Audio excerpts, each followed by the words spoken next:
Hello and welcome to channel again. This is Shaurya Avasthi और आज हम बात करेंगे लीड कोड की एक मीडियम लेवल प्रॉब्लम जो कि है product of array except self. तो बेसिकली इसमें क्या है, इसमें हमें इनपुट में एक एरे गिवन है, ठीक है, और हमें आउटपुट में एक आउटपुट एरे रिटर्न करनी है जो कि सेम साइज़ की होगी, ठीक है। करना क्या है, हमें क्या करना है, हमें हर एक एलिमेंट के करस्पॉन्डिंग में ऐसा एलिमेंट, वो एलिमेंट रखना है जो बाकी सारे एलिमेंट्स का प्रोडक्ट हो बल्कि उसको एक्सक्लूड कर रहा हो। जैसे अगर एग्जांपल में यहाँ पे देखें तो यहाँ पे लिखा है 1,2,3 देन 4। अगर इसके लिए हम आउटपुट एरे बनाएं तो क्या बनेगी, 1 की करस्पॉन्डिंग में बाकी तीनों एलिमेंट्स का प्रोडक्ट आएगा जो होगा 24।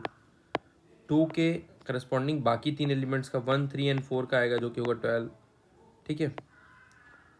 3 की करस्पॉन्डिंग अगर हम देखें, 3 के करस्पॉन्डिंग में बाकी दो एलिमेंट्स का प्रोडक्ट आएगा बाकी तीनों का, तो वो कितना हो जाएगा, 4 टू द 8 1 जा 8, ठीक है। अगेन हम जब 4 को एक्सक्लूड करेंगे तो हमारा 3 टू द 6 इंटू 1 6, तो हमारा ये हो गया आंसर 1 2 3 4 के लिए, ठीक है।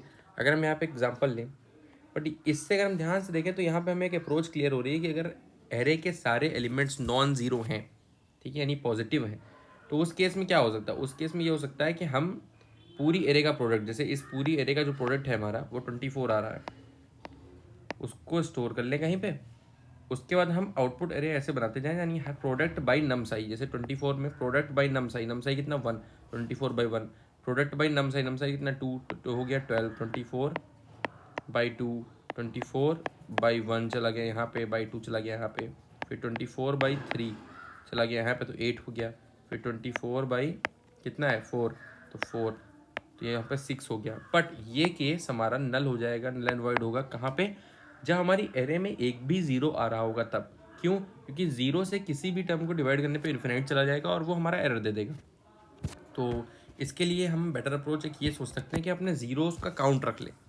अच्छा, ऐसा क्यों कर रहे हैं, अगर हम यहाँ पे अप्रोच समझे तो हमारा 3 केसेस बन सकते हैं। पहला केस क्या बनेगा कि सारे एलिमेंट पॉजिटिव हों, पॉजिटिव एलिमेंट्स हों, तो उसमें तो सिंपल हम क्या करेंगे, प्रोडक्ट बाई, यानी प्रोडक्ट बाई नम्स आई करके निकाल लेंगे, ठीक है।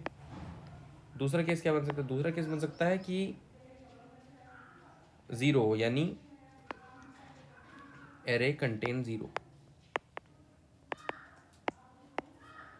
अगर एरे में ज़ीरो आ रहा है तो ये वाला ऊपर और डायरेक्टली तो अप्लाई हो नहीं सकता, तो हम क्या करेंगे, एक एग्जांपल लेके देखते हैं पहले। तो जब एरे में ज़ीरो आता है तो क्या होता है, जैसे हमने एक ज़ीरो का डाला, 1 0 1 2 3, तो क्या होगा कि जब हम ज़ीरो को एक्सक्लूड करेंगे तो 1 2 3 यानी 6 यहाँ पे आ जाएगा। जब हम 1 को एक्सक्लूड करेंगे तब ज़ीरो आ जाएगा, क्यों, क्योंकि ज़ीरो हमारा इंक्लूडेड है। जब 2 को एक्सक्लूड करेंगे तो हमारा तब भी ज़ीरो इंक्लूडेड है, ज़ीरो आएगा। जब 3 को एक्सक्लूड करेंगे तब भी हमारा ज़ीरो इंक्लूडेड है, ज़ीरो आ जाएगा। ये बन गया हमारा प्रोडक्ट एरे, आउटपुट एरे। तो अगर यहाँ पे हम ध्यान से देखें तो सिर्फ ज़ीरो, अगर सिंगल ज़ीरो है हमारी एरे में तो सिर्फ ज़ीरो के करस्पॉन्डिंग जो वैल्यू है वही प्रोडक्ट आ रहा है, बाकी सब में ज़ीरो चला जाएगा। क्यों? क्योंकि अल्टीमेटली अगर एरे में एक ज़ीरो पाया जाता है मतलब ज़ीरो सिर्फ एक ही है, और वो एक ज़ीरो एक ही बार एक्सक्लूड हो रहा है, वो जब उस एलिमेंट के करस्पॉन्डिंग एलिमेंट हम बना रहे हैं, ठीक है। तो एक और एग्जांपल लेके समझते हैं कि अगर हमारे ज़ीरो एक से ज़्यादा हुए, यानी नंबर ऑफ ज़ीरोज़ अगर ग्रेटर देन 1 हो गए, यानी मोर देन 1 ज़ीरोज़ अगर मिलते हैं तो हमारा क्या होगा, ठीक है। तो ये हो गया 0 1 2 0। तो अगर हम यहाँ पे देखें तो जब इस वाले ज़ीरो को एक्सक्लूड करेंगे तब ये वाला इंक्लूड हो जाएगा और ज़ीरो बना देगा। जब इस वाले को एक्सक्लूड करेंगे तब ये वाला इंक्लूड होकर ज़ीरो बना देगा, और बाकी किसी टर्म को एक्सक्लूड कर लें, ज़ीरो तो हटने वाला है नहीं, तो 0 0। यानी हमारा आउटकम क्या निकलता है, हमारा आउटकम ये निकलता है कि अगर एरे में ज़ीरो है तो या तो number of zero greater than 1 हो या इक्वल्स टू 1 हो। जब इक्वल्स टू 1 होगा तो हमारा क्या होगा, हमारा सिर्फ ज़ीरो के करस्पॉन्डिंग जो आएगा वहाँ पे प्रोडक्ट लिखेंगे, और अगर zero greater than, number of zeros greater than 1 है तो क्या हो जाएगा, ऑल ज़ीरो, ठीक है। तो ये बेसिकली यही हमारी अप्रोच है। तो अब हमारे 3 पॉइंट जो निकल के सामने आते हैं वो क्या है, पहला पॉइंट क्या है, पहला पॉइंट होगा हमारा नंबर ऑफ ज़ीरोज़ जो हैं ग्रेटर देन 1 है, तो इसमें क्या होगा, ऑल ज़ीरो।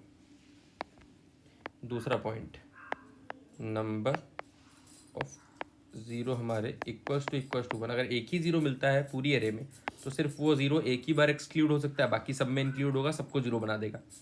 थर्ड केस में क्या होगा, अगर हमारे ऑल पॉजिटिव है यानी कोई भी जीरो नहीं है, कोई भी जीरो नहीं है, तो हम क्या करेंगे, नॉर्मली हम अपना प्रोडक्ट बाई नम्स आई करके सॉल्व कर लेंगे उस चीज़ को। ठीक है, तो इसको हम एक बार कोड करके देखते हैं।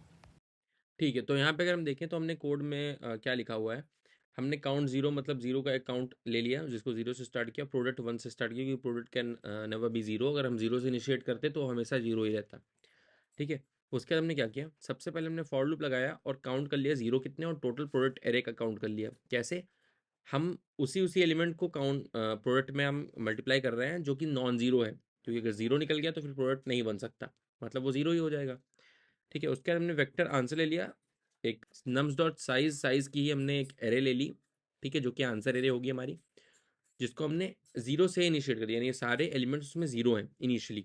ठीक है, उसके बाद हमने क्या किया, उसके बाद हमने देखा कि अगर काउंट जीरो यानी जीरो का काउंट अगर जीरो यानी नंबर ऑफ जीरोज जो है एलिमेंट जो एरे में वो है ही नहीं। ठीक है, तो हम क्या करेंगे उसके लिए, अगर एक भी जीरो नहीं है हमारी एरे में तो हम उसके लिए सिंपली क्या कर रहे हैं, हमने नॉर्मल फॉर लूप लगा दिया हर आंसर ऑफ आई के लिए, प्रोडक्ट बाई नम्स आई। नम्स आई क्यों, क्योंकि सारा प्रोडक्ट डिवाइड बाई वो करने से वही बात हो जाएगी कि हमने उसको एक्सक्लूड करके बाकी सबको मल्टीप्लाई कर लिया।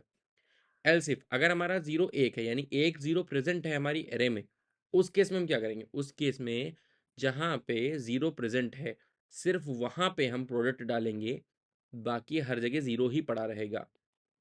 एल्स केस में हम क्या करेंगे, एल्स केस में अगर हमारा जीरो एक से ज़्यादा बार आया तो हम नॉर्मल आंसर रिटर्न कर देंगे। आंसर क्या था, सारे जीरो, इनिशियली कर देंगे सारे जीरो।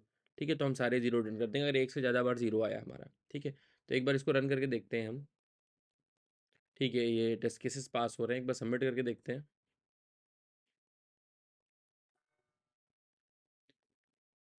ठीक है, सक्सेसफुली सबमिट हो रहा है। So thank you so much for watching this video. अगर वीडियो पसंद आया हो तो वीडियो को लाइक करिए, चैनल को सब्सक्राइब करिए। मिलते हैं अपने अगले वीडियो में, तब तक के लिए बाय।